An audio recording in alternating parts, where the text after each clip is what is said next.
Hello everyone, and welcome back to the MP Coding Linux Device Driver Development Series with the Raspberry Pi. In the last two videos, we explored the Linux I2C subsystem and developed a simple I2C driver for the BMP180 sensor. Today, we're going to dive into the Linux SPI subsystem. In this video, I'll explain how SPI works inside the Linux kernel, focusing on the SPI architecture and core concepts. And toward the end, I'll also show you a simple SPI communication example. Later in this series, we'll take a deep dive into SPI driver development using the device tree. But before jumping into the device tree, it's very important to build a strong foundational understanding of the Linux SPI subsystem itself. Okay, what is SPI? SPI, which stands for Serial Peripheral Interface, is a synchronous, full-duplex, master-driven serial bus. It's commonly used to communicate with peripheral devices like ADCs, DACs, displays, and sensors. I won't go deep into the hardware protocol details here, as there are plenty of excellent resources online you can consult. A key architectural difference from I2C is that SPI does not use device addresses. Instead, each slave device is selected by a dedicated chip select line, which is controlled by the master. The master also generates the clock signal. This setup allows for full duplex communication, meaning data can be transmitted and received simultaneously in both directions on the data lines. In Linux, the SPI protocol is implemented as a layered subsystem. This architecture cleanly separates the hardware controllers, the core bus management, and the individual device drivers. Now, let's break down the Linux SPI driver model using this diagram. It shows the layered architecture from the physical hardware up to the user application. At the very bottom, we have the hardware. This is your physical system on chip, with its built-in SPI controller and the actual peripheral device connected to its pins. Sitting directly above the hardware, in the kernel, is the SPI master driver, also known as the controller driver. This driver is unique to your specific SoC. It talks directly to the hardware registers to control the clock, chip select lines, and data input-output. The central layer is the SPI core. Think of this as the bus manager and the universal translator. It provides a common API, handles the message queue, and ensures that the upper and lower layers can communicate without needing to know the details of each other. The top kernel layer is the SPI client driver, or the device driver. This driver is specific to your peripheral, like a sensor or display. It knows what commands the device understands and how to interpret its data. It doesn't talk to hardware directly. Instead, it uses the clean API from the SPI core to request transfers. Finally, in user space, applications access the SPI device through file nodes in the /dev directory, like /dev/SPI-dev0.0. They use standard system calls, read, write, and I/O control to communicate. So, the data path is a clean, vertical flow. A user application writes to a file node. That request is serviced by the client driver, which passes a standardized message to the SPI core. The core then hands that message off to the master driver, which finally translates it into the precise electrical signals on the system-on-chip pins to talk to the hardware device. This separation keeps drivers modular, reusable, and maintainable. Okay, now let's look at how Linux illustrates the dynamic registration process between the main driver components in the SPI subsystem. The process has two main phases, and they often happen in this order. First, controller registration. When the Raspberry Pi system boots, the kernel loads the hardware-specific BCM2835 SPI controller driver. This driver's main job is to call SPI register controller with the SPI core. Think of this as the driver announcing itself to the system's SPI framework. Inside the SPI core, this triggers a chain of events. The core adds the controller to its internal list and initiates the controller's probe function. For Raspberry Pi, it is BCM2835_SPI_probe function. This is where the hardware-specific setup happens. It claims and sets up hardware resources like GPIO pins for the SPI lines and the clock. It initializes the controller hardware, writing to its registers to set a default configuration. Finally, it marks the registration as complete. At this point, the SPI bus hardware is powered on and managed, waiting for a device to talk to. Then device driver registration. Now we need a driver for the actual SPI device. The generic SPI dev driver registers itself with the SPI core using SPI register driver function of the driver API. This places it in the kernel's driver framework.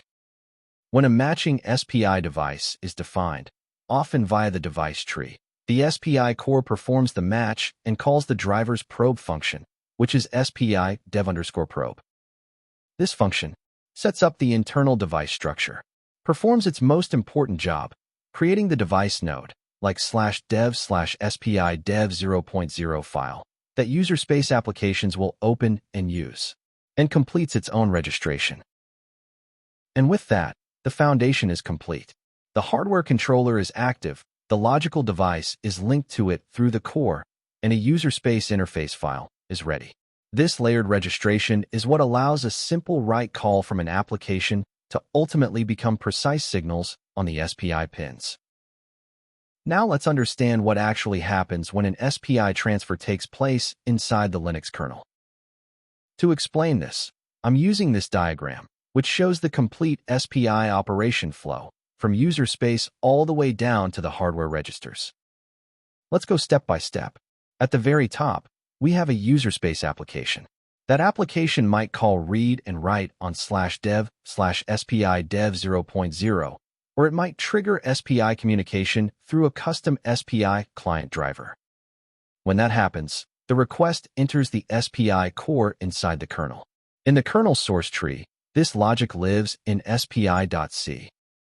The SPI core is responsible for managing SPI message queues, scheduling transfers, and deciding how to deliver them to the controller driver. It does not touch hardware registers directly. It only manages the flow. So, when the user space application calls read or write, it eventually invokes SPI_sync in the SPI core. This function adds the message to a queue. The SPI core then pumps these messages, one by one, and calls down into the SPI controller driver. This mechanism is called message pumping.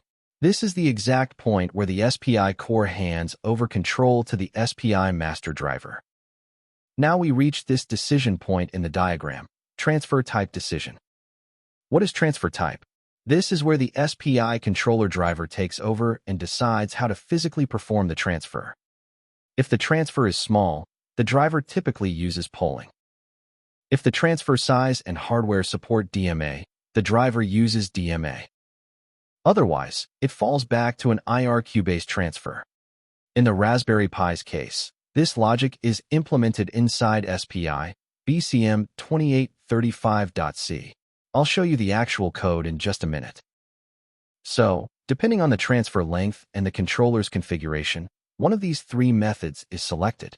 This decision is completely hardware-specific. It is not handled by the SPI core. It lives entirely inside the controller driver. Once a transfer method is selected, the driver performs the necessary setup. If DMA mode is selected, it sets up the DMA channels and buffers. If interrupt mode is selected, it configures and enables the appropriate IRQ handler. If it's a short transfer, it simply runs a polling loop. But regardless of which path is taken, they all converge at the same final step, writing to the SPI hardware registers. This brings us to the hardware level. These are the physical memory-mapped registers of the SPI controller inside the system on chip. In the BCM2835 driver, these register definitions are found in SPI BCM2835.c. The driver writes specific values to these addresses. And when that write happens, the hardware takes over. The SPI clock starts toggling. Data begins shifting out on MOSI and in on MISO. The transmit and receive FIFOs fill and empty. The controller handles the transaction at the electrical level. This is the moment when the actual SPI signals appear on the physical pins of the Raspberry Pi header. Now, let's look at the actual Linux SPI driver files for the Raspberry Pi. I have opened the Raspberry Pi Linux kernel source code. Inside the drivers/SPI directory, in the bottom, we can see SPI Dev C. When a user space application performs a read or write on a SPI device node, usually something like /dev/SPI Dev 0.0, the request enters the SPI Dev driver. This logic is implemented right inside SPI Dev C. So this file acts as the bridge between user space and the SPI subsystem. Let me show you the SPI dev_write function. You can see it first copies the transmit buffer from user space. Then it calls SPI dev_sync_write.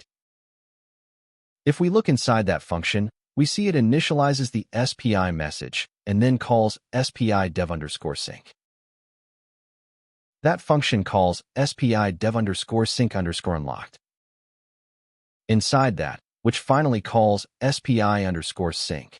This SPI_sync is the entry point into the SPI core. The SPI core implementation lives in SPI.c.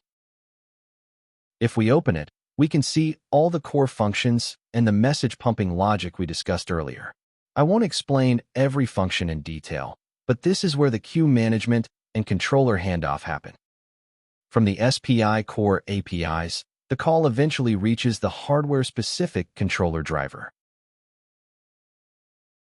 In my case, the Raspberry Pi uses the BCM2835 SoC, so the driver is SPI BCM2835.c. Now, here's a very important question. How does the SPI BCM2835 driver even get loaded? We never manually inserted it using insmod or modprobe. So how does the kernel know it should use this driver? The answer is device tree. We haven't discussed device tree in detail yet, but you need a basic idea to understand this. If I show you the Raspberry Pi device tree, I demonstrated how to convert the device tree to a readable format in my SPI Subsystem video. If you haven't seen that, please watch it first, or use the command I'll include in the README file. Okay, on the Raspberry Pi, all hardware is described using device tree files. Inside those files, we can find the node that describes the SPI controller hardware. I will explain what these fields means in the dedicated device tree section. For now, just focus on this SPI node.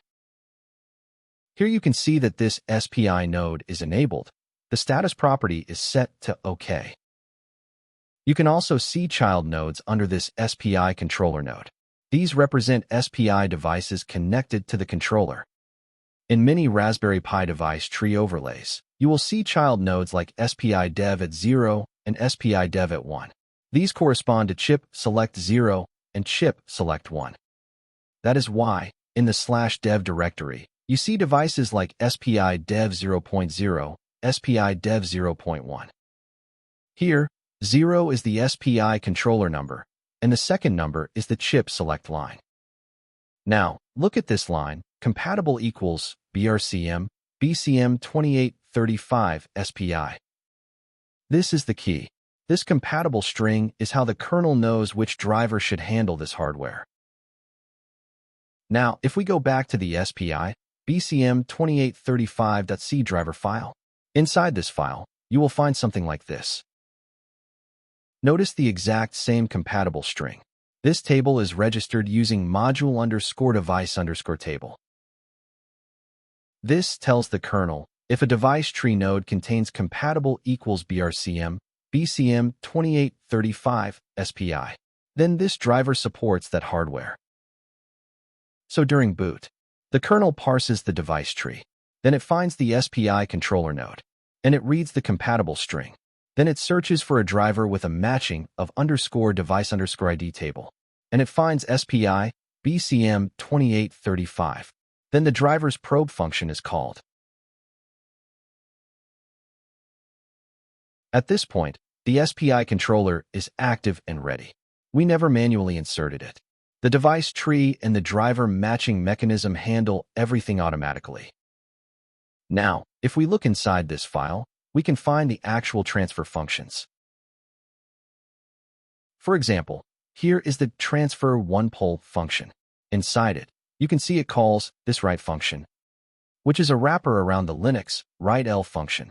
This is the moment we talked about earlier, writing to the memory-mapped hardware registers. In the top of the file, we can find those memory-mapped hardware registers defined.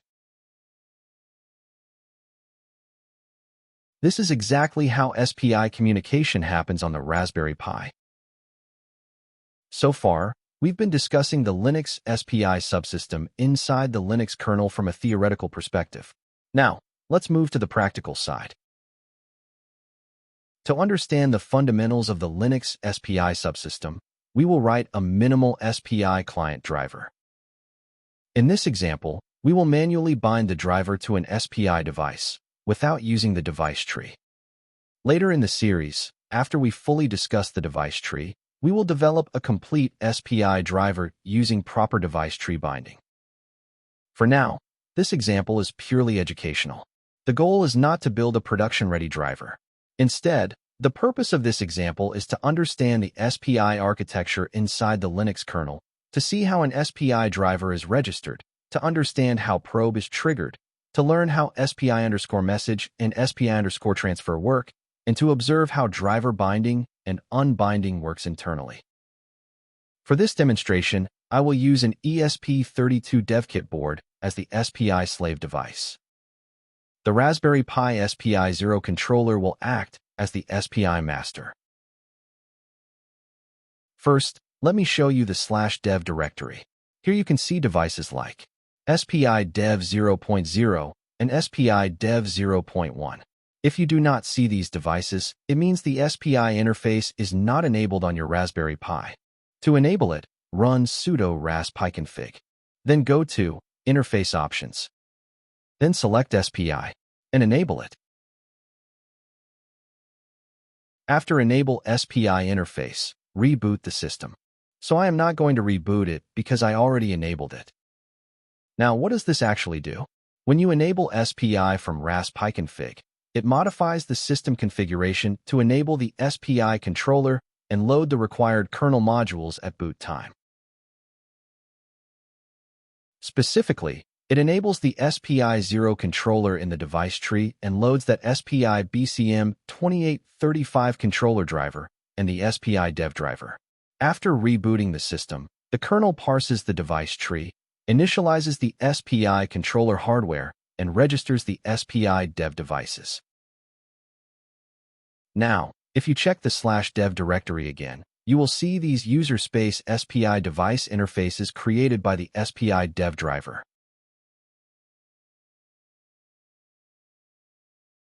And now let me also show you the sysfs entries. If we look inside /sys/bus/SPI/devices, you can see SPI 0.0 and SPI 0.1. These represent the SPI devices currently registered on the SPI bus. Here, 0 is the SPI controller number, and the second number is the chip select. Now, if we look inside SPI drivers, you can see which SPI drivers are currently registered with the SPI subsystem.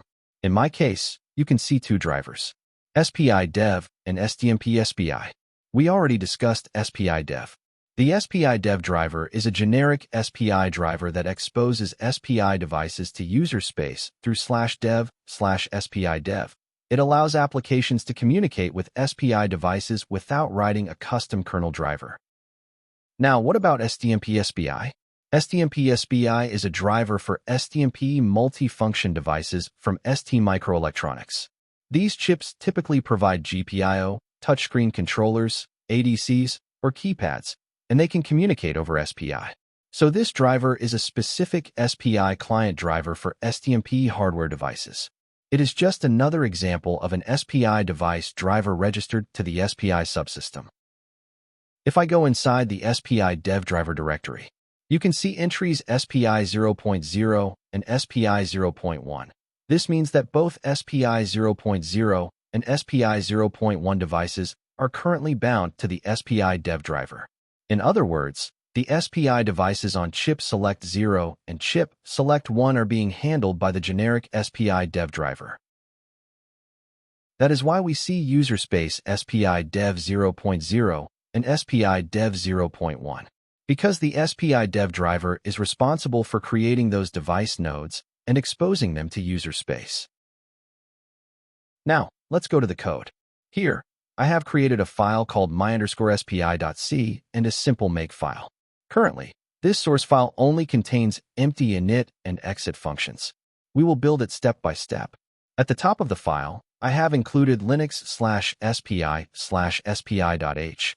This header file provides the SPI core API that we use inside a custom SPI driver that allows us to interact with the Linux SPI subsystem from within our driver. Okay, first, let's create a struct SPI_driver. I will define static struct SPI_driver, and I will give name of my _SPI_driver. If we open the definition of struct SPI_driver, we can see that it contains a pointer to an ID_table, probe function, remove function, shutdown function, and an embedded struct device_driver. Now, let's first implement the SPI_device_ID table. In the source file, I will create static const struct SPI_device_ID my_IDs array. If we look at the definition of struct SPI_device_ID, we can see that it contains a name field, character array, a driver_data field private data.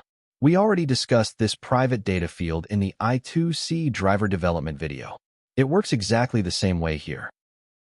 Now, back in our source file, let's create a new SPI device ID entry with the name myDevice. I will set the private data field to 0, since we are not using it in this example. And remember, just like in the I2C example, the empty final entry is mandatory. It tells the kernel where the ID table ends. Now, we must export this table to user space using module_device_table macro. Here, we pass the bus type as SPI, the table name, which is my_IDs.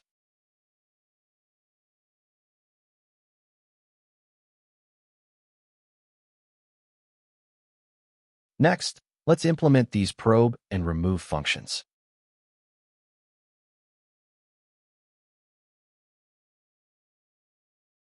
I will call this my_probe. For now, inside the probe function, I will just print a message to the kernel log probe called. Then return 0 to indicate success probe call. Now here this will name my_remove, and inside the remove function, I will print just remove called. Now, let's go back to the my_sp_driver structure. Inside this structure, in the embedded driver struct, I will set the driver name to my_SPI_driver. I will assign the probe function to my_probe.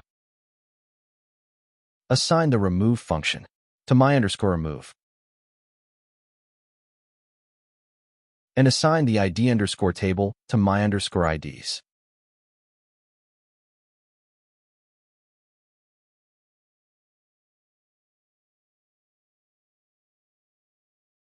As I showed you in the I2C example, instead of manually writing init and exit functions, we can simply use module_sp_driver macro and pass the my_sp_driver structure. This macro automatically generates the init function that calls SPI_register_driver function, the exit function that calls SPI_unregister_driver function.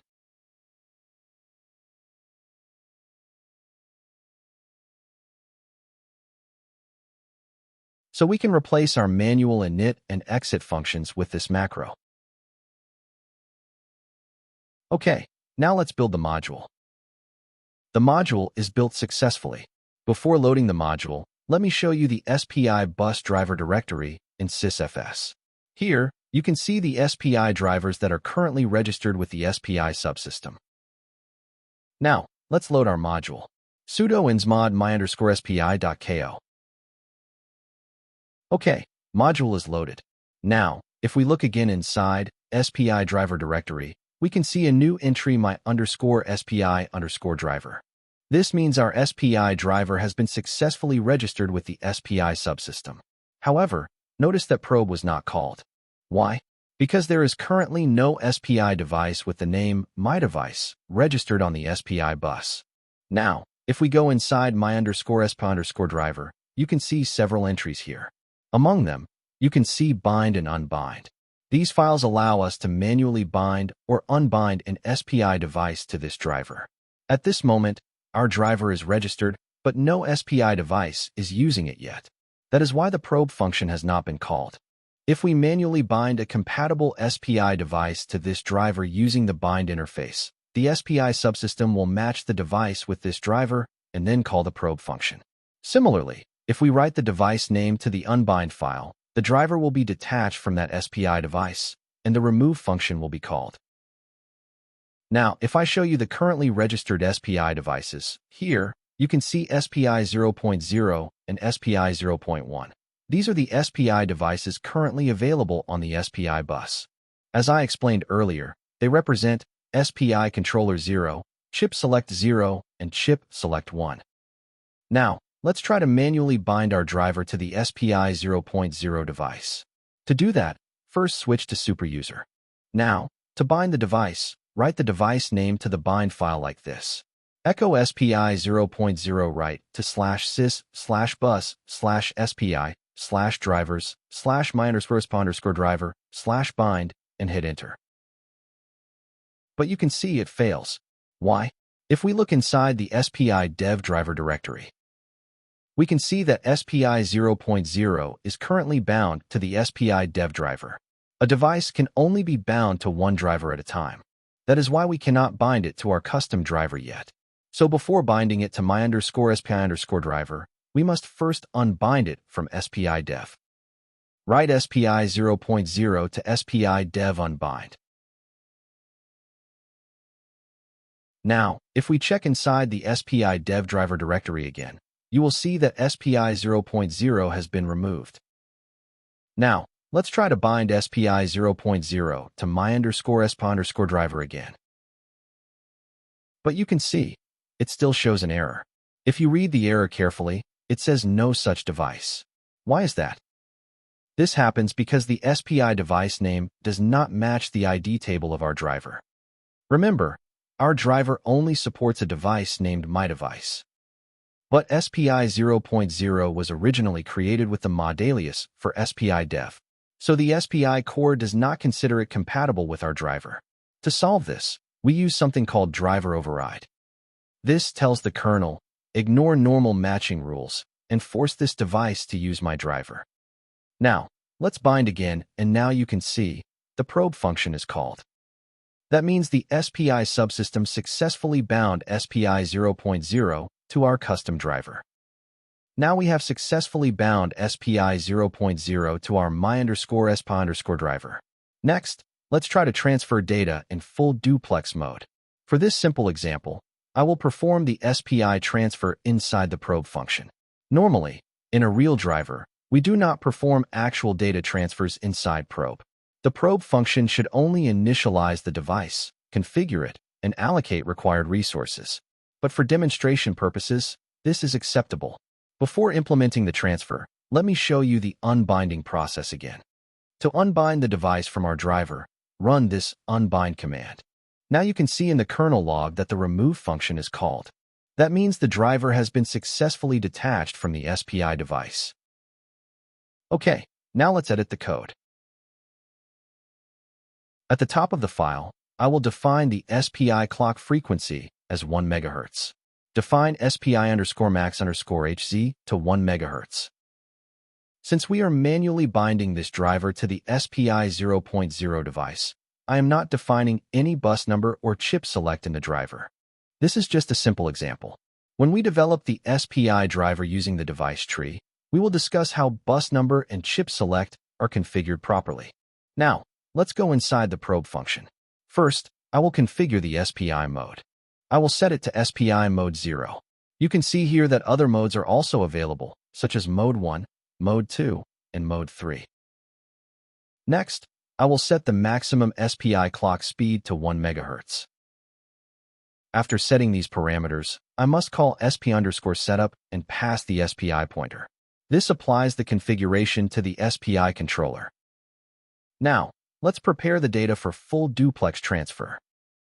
I will declare a transmit byte and set it to hexadecimal value 12. And I will declare a receive byte initialized to 0. Next, I will declare a struct SPI_transfer and name it to T. In this structure, TX_buff points to the transmit buffer, which is TX. RX_buff points to the receive buffer, which is RX. And len is the transfer length in bytes, so I will set it to 1 for just 1 byte.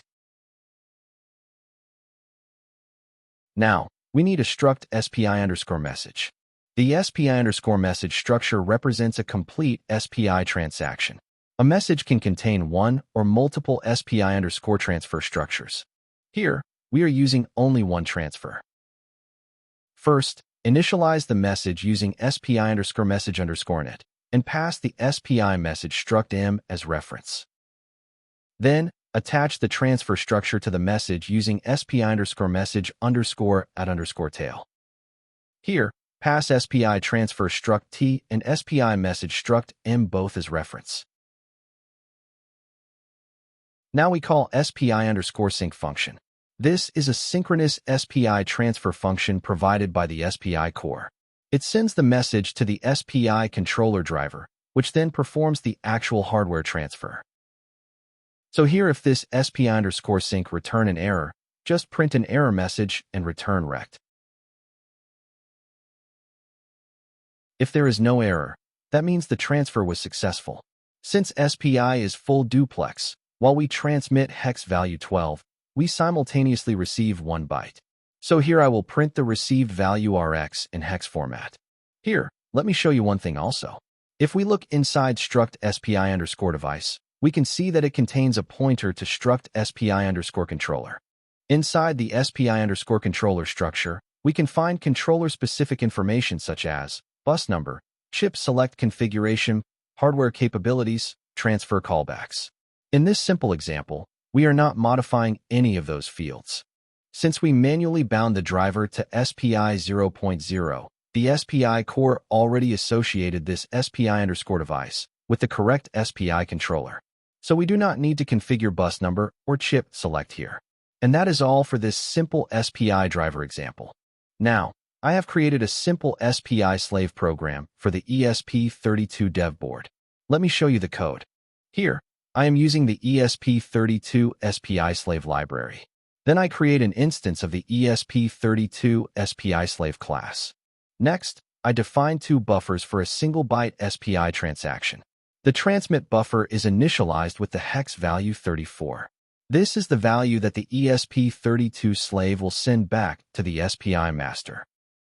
And I also define an RX_buffer to receive the value sent from the SPI master. Now, inside the setup function first, I initialize the serial port for debugging. Then, I configure GPIO pin 22 as an output pin. I have connected this pin to an LED. Next, I configure the SPI slave settings. I set the SPI mode to SPI mode 0. This must match the SPI mode that we configured in our Linux SPI driver. Then, I set the slave queue size to 1. Since we are performing only single transactions, 1 queue entry is enough. After that, I start the SPI slave. Now, inside the main loop, first, I update the LED state depending on the value of the state variable. Then, I wait for an SPI transfer using slave.transfer and set the buffer length to 1 byte, as same as the master driver. The slave sends TX_buffer, which contains hex value 34. The slave receives data from the master into RX_buffer. If the number of received bytes is greater than 0, that means a transfer occurred. Then, I print the received value over the serial monitor. And finally, I toggle the LED state. So whenever an SPI message is successfully transferred, the LED will toggle. This is just a very simple SPI slave example for demonstration purposes. I have already uploaded the slave code to the ESP32 board. Now, Let's rebuild the master driver with this new implementation. Good, the build was successful. Now, before loading the module, let me open the kernel log in another terminal so we can monitor what happens. Now, insert the module sudo insmod my_spi.ko. Look at the kernel log. You can see that as soon as the module is inserted, the probe function is called. The SPI transfer happens. The master receives hex value 34 from the slave, and the slave receives hex value 12 from the master. This confirms that SPI full-duplex communication is working correctly.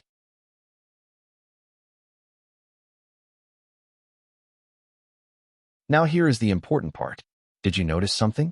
This time, we did not manually run the override or bind commands.